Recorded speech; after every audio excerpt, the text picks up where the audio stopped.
Bendiciones amigos y hermanos de YouTube, una vez más con ustedes para llevar la palabra del Señor. Vamos a continuar con nuestra serie de enseñanzas, los altares. El tema que nos ocupa para esta mañana es antagonismo de los altares. Cuando yo me convertí, era nuevo, me molestaba cuando oía hablar de guerra. Y decían los predicadores que estábamos en guerra, que éramos un ejército y que teníamos que pelear, pero no entendía. Fue hasta con el tiempo que pude ir viendo poco a poco lo que realmente eso significa. Un saludo desde Nicaragua, Centroamérica, para todos los amigos y hermanos en Cristo Jesús que ven este programa tremendo de Dios para la gloria de Cristo. Yo quisiera que usted por favor me acompañe al libro de Deuteronomio capítulo 12. El libro de Deuteronomio capítulo 12. Verso 1, dice la palabra de Dios Padre, Dios Hijo y Dios Espíritu Santo así.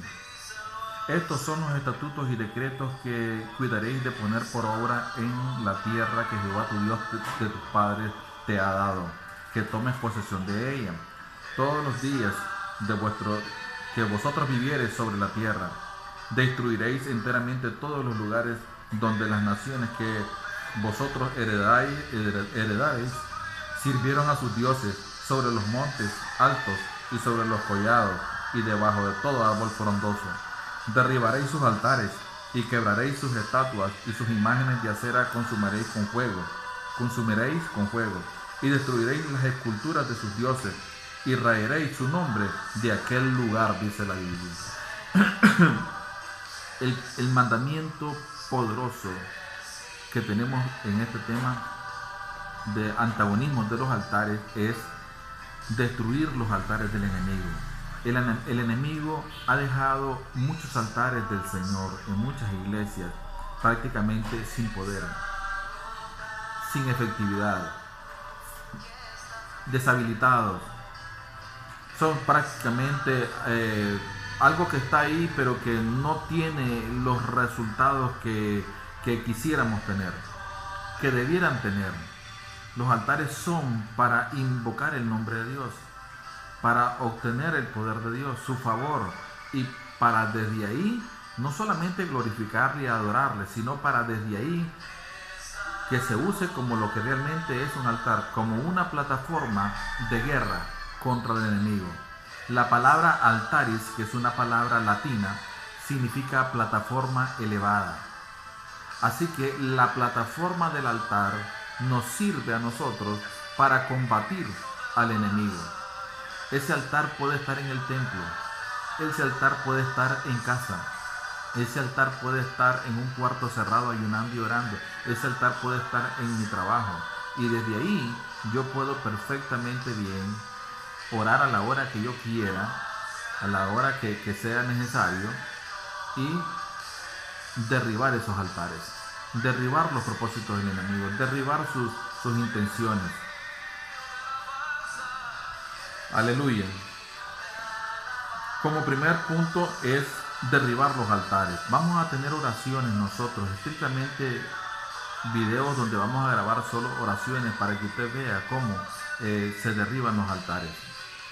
El segundo punto que tengo para ustedes es superar la capacidad de operación de los altares del enemigo. Nosotros tenemos que superar al enemigo. ¿Por qué razón? Es cierto que el enemigo es un reino, tiene un Dios, tiene un ejército, tiene poder, pero no se compara con el poder de Jehová de los ejércitos. Nunca se va a comparar. Si esto es verdad, ¿por qué entonces muchos altares del Señor en nuestras iglesias evangélicas no tienen el poder para destruir los altares del Señor? ¿A qué se deberá? ¿Será que no están viviendo en santidad? ¿Será que no están creyendo de la guerra espiritual? ¿Será que no están vigilando? ¿Será de que ellos se quedaron, como dice la Biblia en Apocalipsis? ¿Son tibios? ¿No son ni frío ni caliente?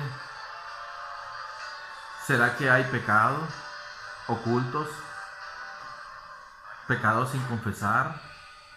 ¿Será que la vida que llevan es una vida apática?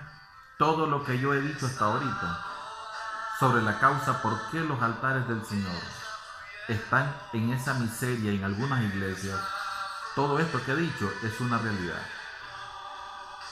El que tiene la responsabilidad de levantar al pueblo en contra del enemigo es el mismo pastor. Y si él no lo está haciendo, todo el pueblo está tan tibio como bloque de hielo junto con él.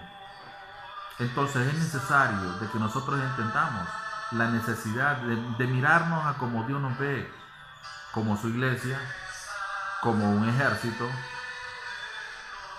como guerreros.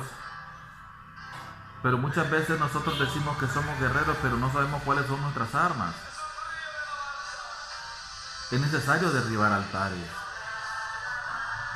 Yo voy a darles una escritura a ustedes, para que ustedes vean lo que el enemigo hace en lo oculto y cómo él puede volver fría una iglesia, tibia. ¿Cómo puede volver el tibio un altar? Como les dijera yo, un altar, una iglesia, una persona, a un evangelista podría ser, un grupo de evangelismo que prácticamente está inoperante, un grupo de alabanza. Salmo 64, por favor, para que usted tenga una idea de cómo es este asunto. Y dice, amados hermanos, el Salmo 64 así: escucha, oh Dios, la voz de mi queja. Guarda mi vida del temor del enemigo. Escóndeme del consejo secreto de los malignos, de la conspiración de los que hacen iniquidad, que afilan como espada su lengua, lanzan cual saeta suya palabra amarga, para asaetear a escondida al íntegro. De repente lo asaetean y no temen. Obstinados en su inicuo designio, tratan de esconder los lazos, y dicen: ¿quién nos ha de ver? Inquieren iniquidades, y hacen una investigación exacta, el íntimo pensamiento de cada uno de ellos, así como su corazón es profundo. Mas Dios los herirá con saeta, de repente serán sus plagas, sus propias lenguas los harán caer, se espantarán todos los que los vean. Aleluya.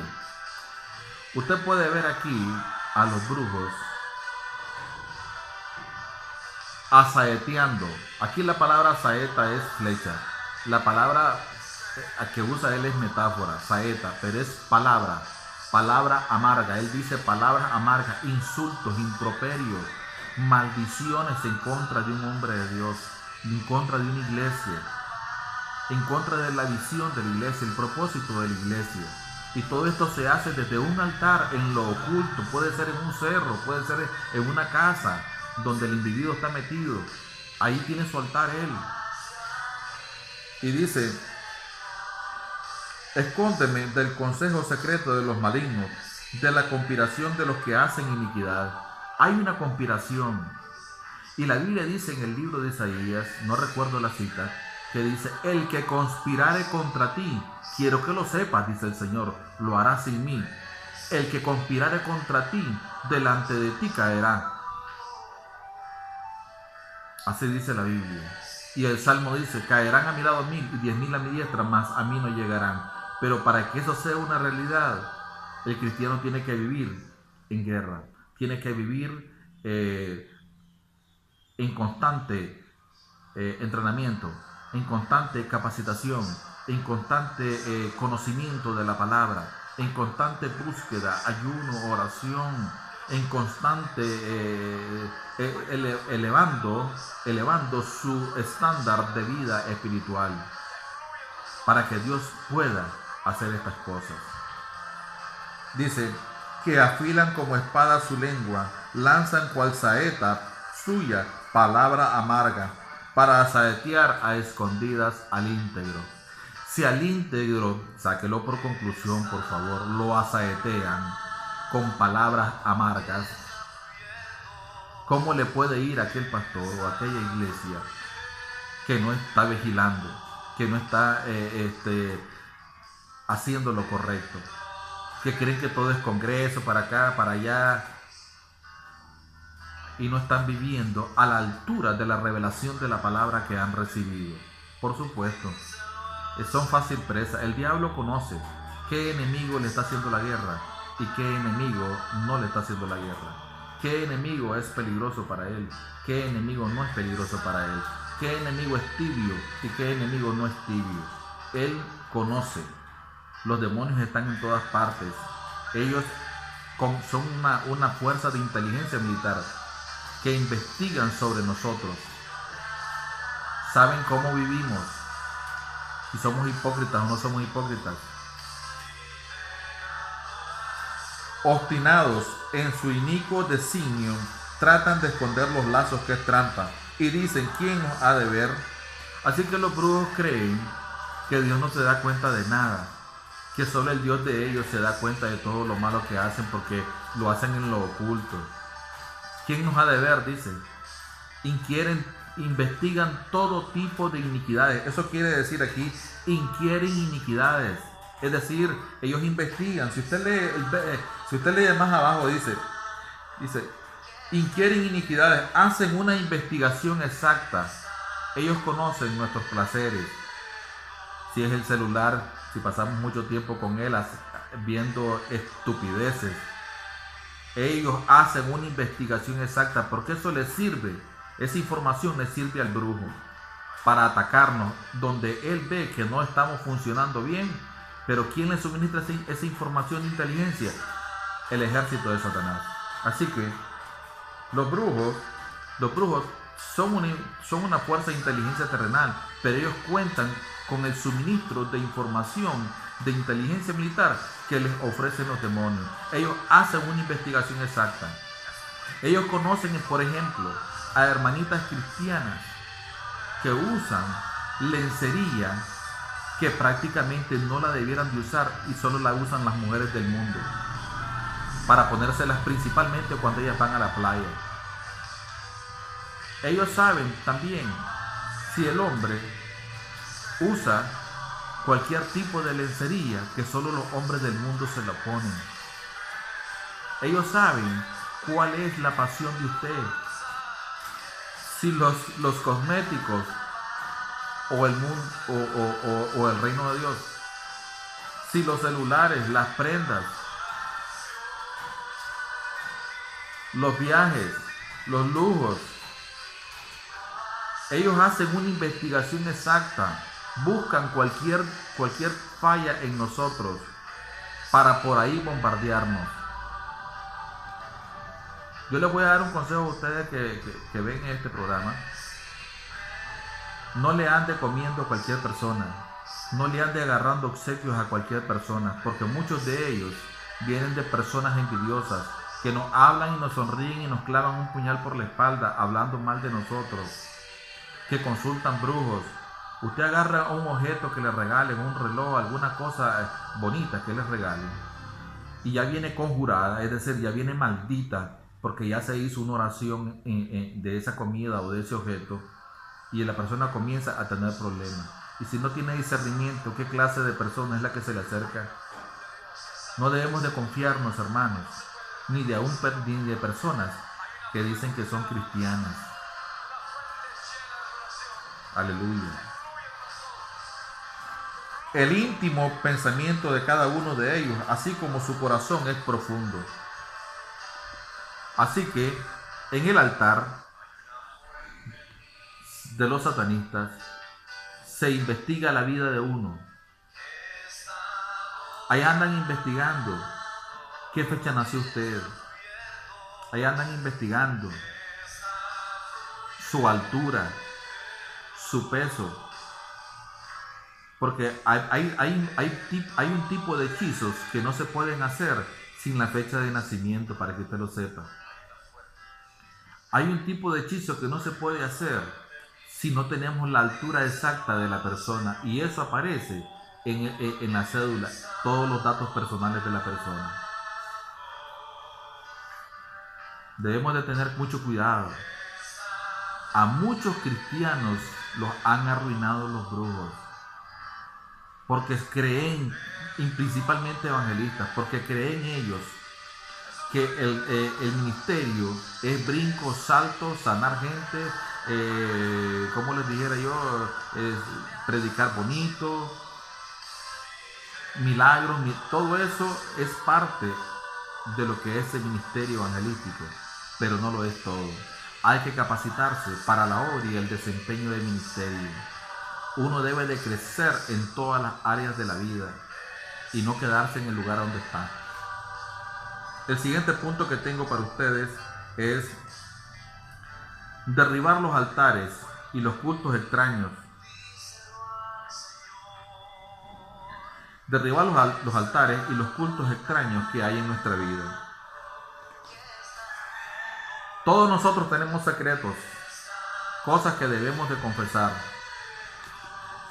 Dice la Biblia en el libro de Levíticos, amados hermanos, capítulo 10, verso 1. Nadab y Abiud, hijos de Aarón, tomaron cada uno su incensario y pusieron en ello fuego, sobre el cual pusieron incienso, y ofrecieron delante de Jehová fuego extraño que él nunca les mandó.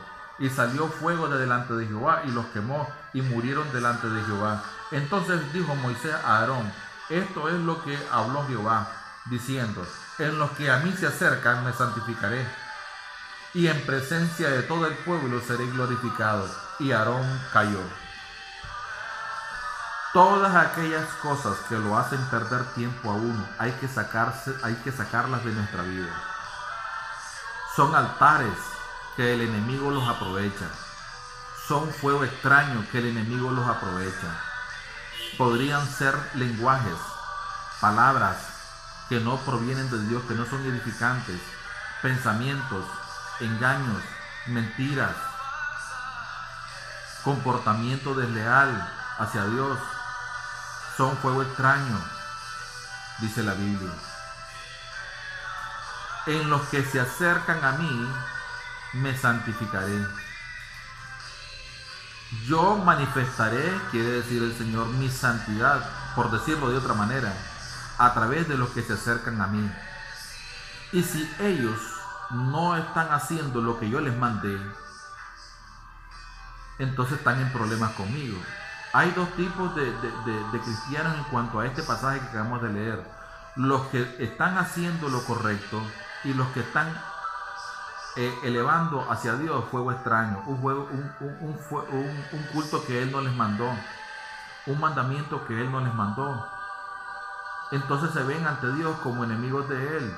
No están manifestando su santidad, la santidad de Dios, por medio de ellos. Ellos necesitan despojarse de mucho culto extraño, altares extraños, fuego extraño, todo aquello que no proviene de Dios en nuestra vida, que nos hace perder tiempo, que impide que la bendición de Dios venga, que los propósitos de Dios en nuestras vidas se cumplan. Debemos de sacarlos de nuestra vida para que podamos fluir en una unción mayor, una gracia mayor, revelación mayor, que nos beneficie a nosotros. No solo la revelación de la palabra, revelación de lo que el enemigo está haciendo, de sus pretensiones en contra de nuestro ministerio. El ministerio es serio, no es algo que yo lo puedo agarrar así livianamente. Y si yo lo veo como ministro con responsabilidad y comparto esto con mi iglesia, entonces mi iglesia yo la motivo para que ella crezca también y se liberen de todo ese culto extraño. Cuando Jacob venía de regreso a tierra de sus padres, de Padán Aram, venía con sus esposas, con sus hijos, les dijo: sacad todos vuestros dioses, echadlos fuera. ¿Por qué? Porque él regresaba a la tierra de sus padres y había que quitar todos los dioses que traían, todos esos dioses que prácticamente no le traen ningún beneficio al creyente. Es bueno que usted considere que hay muchas cosas que usted puede verlas insignificantes, que son malas y que tiene que despojarse de ellas. El otro punto que tengo para ustedes está en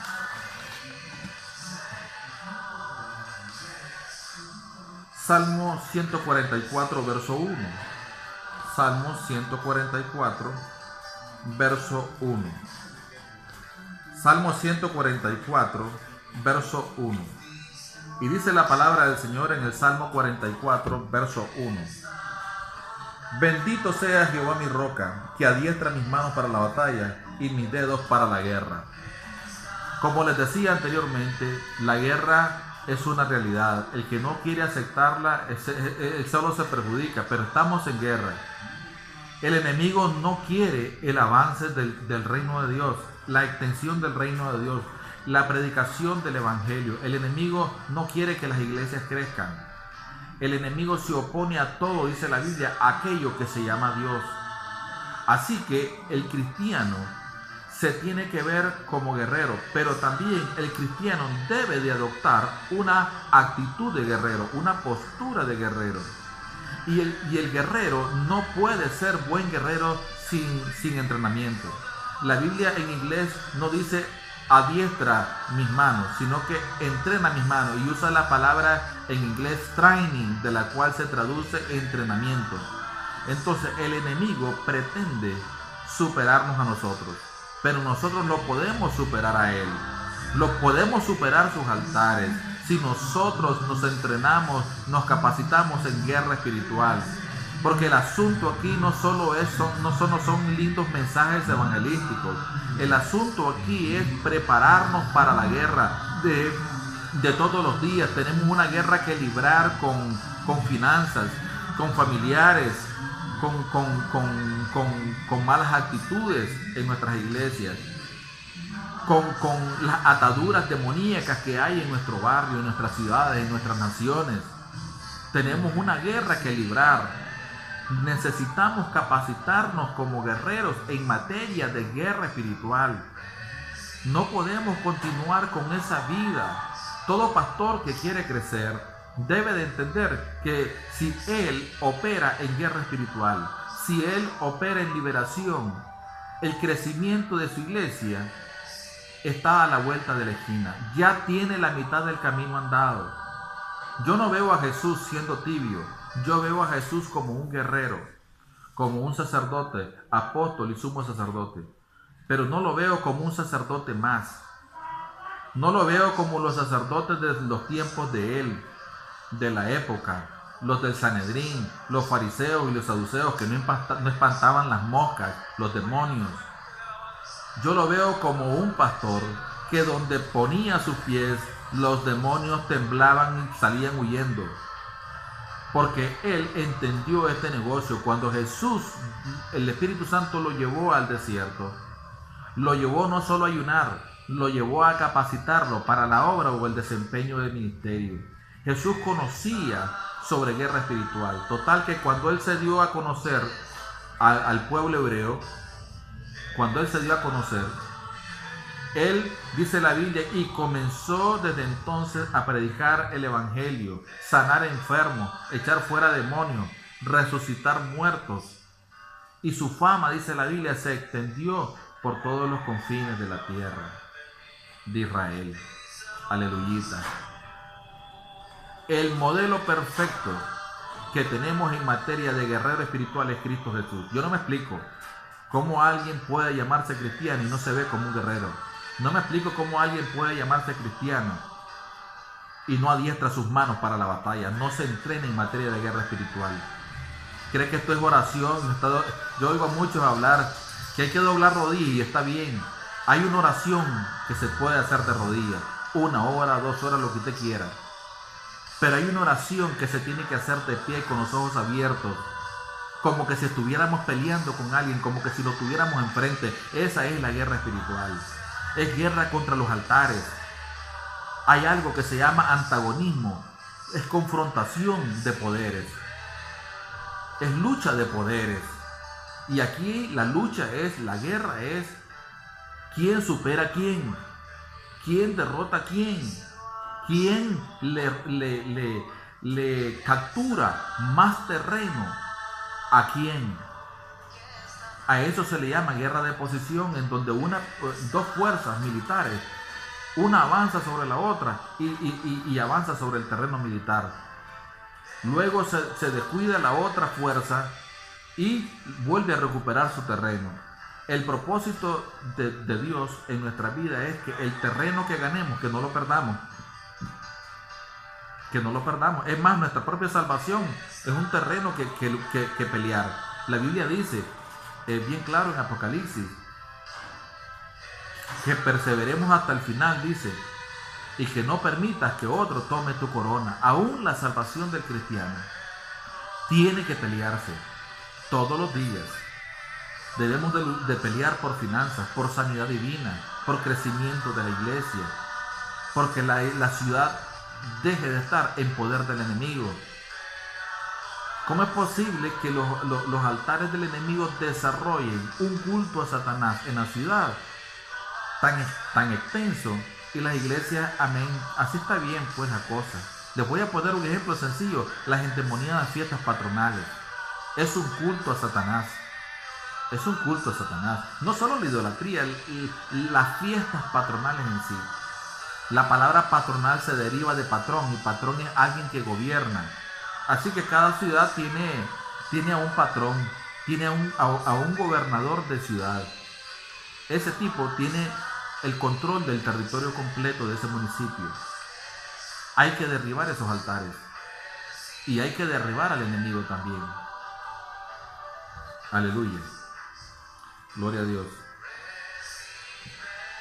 El siguiente punto que tengo para ustedes es crecer en el conocimiento y la práctica de guerra. Aleluya. Hay secretos de guerra espiritual que están en las Escrituras. Palabras que se ven sencillas muchas veces y que no nos dicen nada. Cuando viene la iluminación del Espíritu Santo, sabemos y entendemos por el Espíritu que ahí hay un principio de guerra espiritual. El siguiente punto que tengo para ustedes es pérdida del temor a los demonios. Una de las razones por las que no se entra la guerra espiritual es el temor. Porque todo pastor sabe que tendrá consecuencias si le comienza a hacer guerra al diablo. Pero también no deben de perder de vista que el Dios nuestro es superior al Dios del reino de las tinieblas. Si nos ponemos en ese plan, que tenemos temor y no le queremos entrar a la guerra espiritual, jamás cumpliremos con los propósitos de Dios en nuestra vida, en nuestro ministerio, en nuestras iglesias y en nuestras ciudades donde nosotros estamos operando, donde Dios nos llamó, donde Dios nos tiene. A muchos les dirá, pudieron haber echado fuera demonios, le dice, no os conozco. Es una maldad tremenda en contra de nuestro Dios, que el que sabe hacer lo bueno y no lo hace, le es pecado.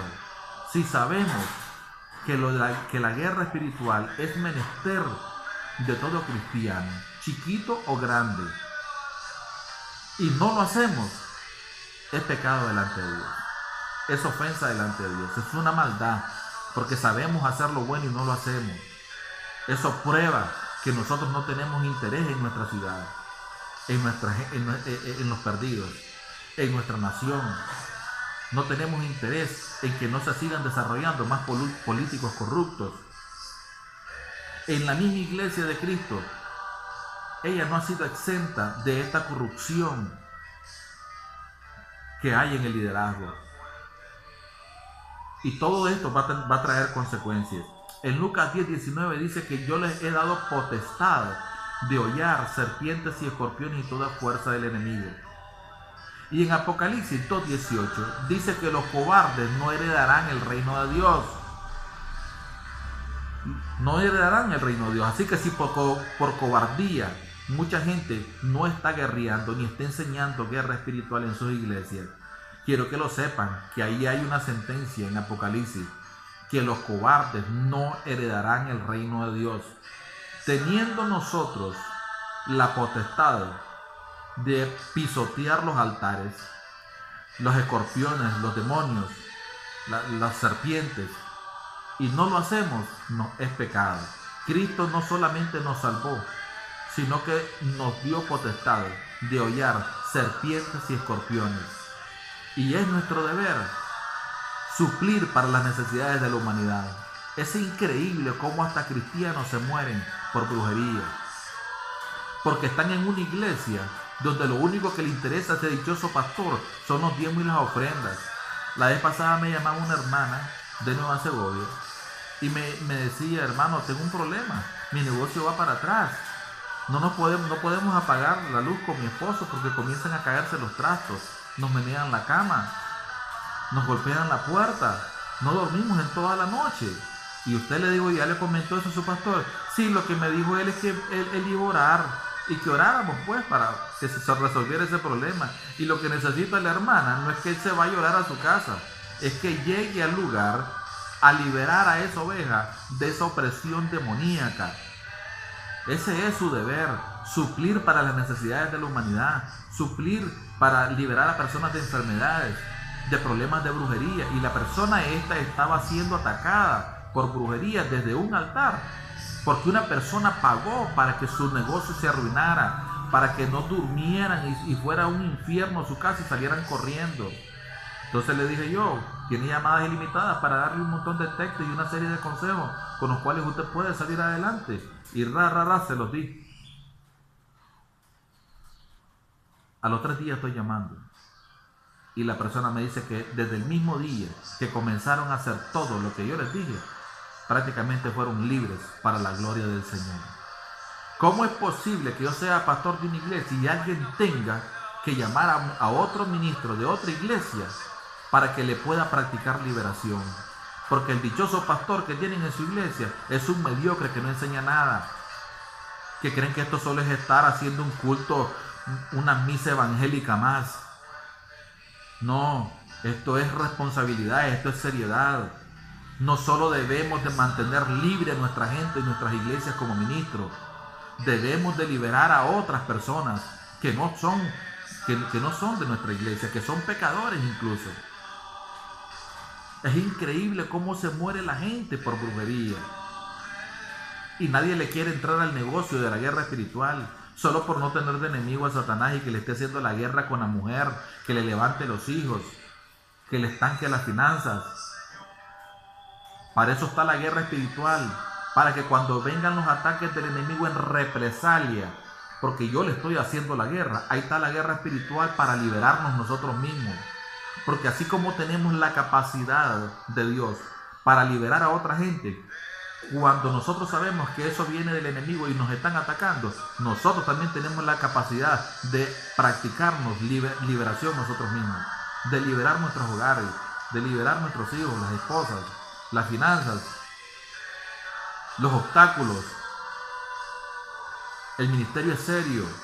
Se necesita orden, disciplina, organización, responsabilidad, diligencia. Dice el libro de Hebreos capítulo 2, verso 2. Atendamos con más diligencia a las cosas que hemos oído, no sea que nos deslicemos. Para apartarse del camino del Señor eso es fácil. Muchos están descarriados y aún congregándose. Están descarriados de los propósitos de Dios, de sus mandamientos, de los parámetros establecidos por las Escrituras. Aleluya. No tiene por qué una oveja andar buscando un pastor para que lo libere, teniendo su propio pastor. Pero ¿qué es lo que pasa? Hay una realidad que yo quiero decir y me importa un bledo quien brinque. ¿Cómo es posible que hayan pastores que no operan en liberación? Cuando la Escritura dice textualmente: al que Dios envía, las palabras de Dios habla, pero también al que Dios envía, poder de Dios hay en él para liberación.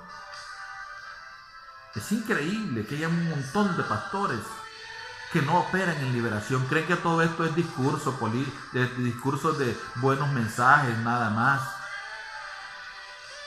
Se sienten orgullosos de un montón de títulos que tienen, que no espantan los demonios para nada. ¿Yo para qué quiero todo eso?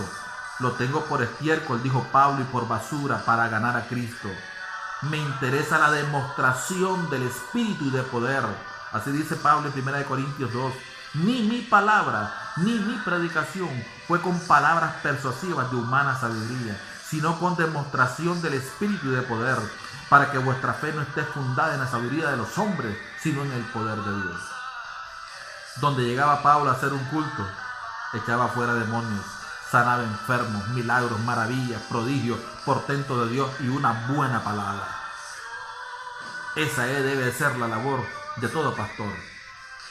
Pero algunos parecen bloque de hielo en el púlpito. Eso mismo que estoy diciendo ahorita le pasó a Jesús.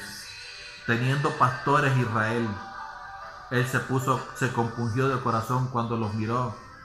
Dice, dispersos como ovejas que no tienen pastor, porque eran un poco de mediocres de su tiempo que se apacentaban a sí mismos, se pastoreaban a sí mismos, y los intereses de ellos no eran los intereses de las almas, el destino eterno de ellos, de las almas. No les interesaba el destino eterno de las almas, les interesaba el dinero, la gloria de los hombres. Oraban en las plazas para que los quedaran viendo y miraran qué súper espirituales que eran. Daban a entender que estaban ayunando. Vivían una fe fingida, hipócrita, miserable. Una religión sin pasión que no transformaba a nadie. Por eso cuando Jesús predicaba, dice, predica como quien tiene autoridad y no como los escribas. Con tradiciones predicaban los escribas y los fariseos.